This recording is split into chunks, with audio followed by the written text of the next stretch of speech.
Chaque enfant de Dieu devra un jour rencontrer la majestueuse lumière, sainteté du Seigneur.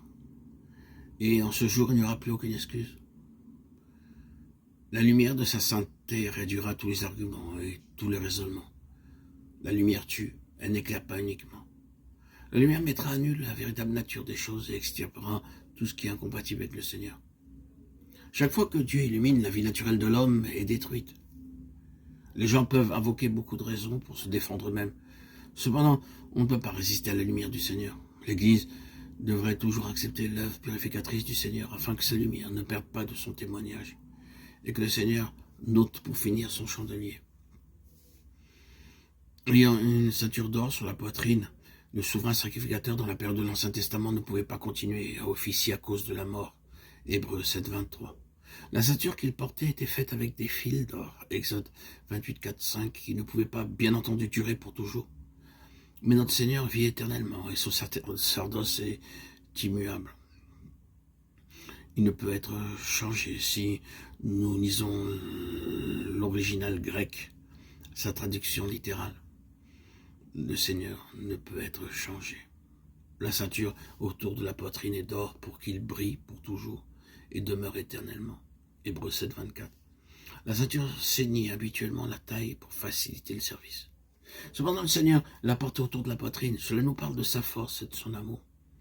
La ceinture signifie la force agissante et la poitrine parle de l'amour. Ce souverain sacrificateur qui marche au milieu des chandeliers en or est plein de force, mais aussi d'affection.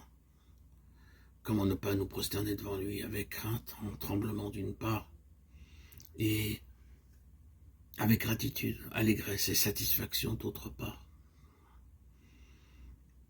Sa tête et ses cheveux étaient blancs, comme de la laine blanche, comme de la neige. Ses yeux étaient comme une flamme de feu. Ses pieds étaient semblables à de l'airain ardent, comme s'il eût été embrasé dans une fournaise. Et sa voix était comme la voix de grandes eaux. Apocalypse 1, 14, 15. Tout cela nous montre que non seulement la parure du Seigneur nous dépeint la nature de son jugement, mais que cela est vrai également dans ses moindres détails. Sa tête et ses cheveux étaient blancs comme de la laine blanche, comme de la neige. Le prophète Daniel a vu dans une vision l'ancien des jours. Son vêtement était blanc comme la neige et les cheveux de sa tête étaient comme de la laine pure. Daniel 7, 9. Cet ancien des jours n'est autre que Dieu lui-même, celui que Jean a vu. C'est la preuve scripturaire que le Seigneur Jésus est Dieu. La tête et les cheveux de notre Seigneur sont blancs, signifiant qu'il transcende le temps et cependant renferme à la fois ce même temps, et qu'il est parfaitement saint. Quand la Bible parle du vieillissement de l'homme, elle dit que ses cheveux deviennent grisonnants. Osée 7, 9. Sur ce plan-là, notre Seigneur n'a pas un seul cheveu gris. Mais d'autre part, le livre des Proverbes déclare que les cheveux blancs sont une couronne de gloire. Proverbe 16, 31. Ainsi donc, les cheveux blancs nous parlent de deux choses, de la gloire et du grand nombre d'années. Dans Ésaïe, cela parle aussi de la sainteté, car en Ésaïe 1, 18, le Seigneur déclare qu'il lavera nos péchés et qu'ils deviendront blancs comme la neige.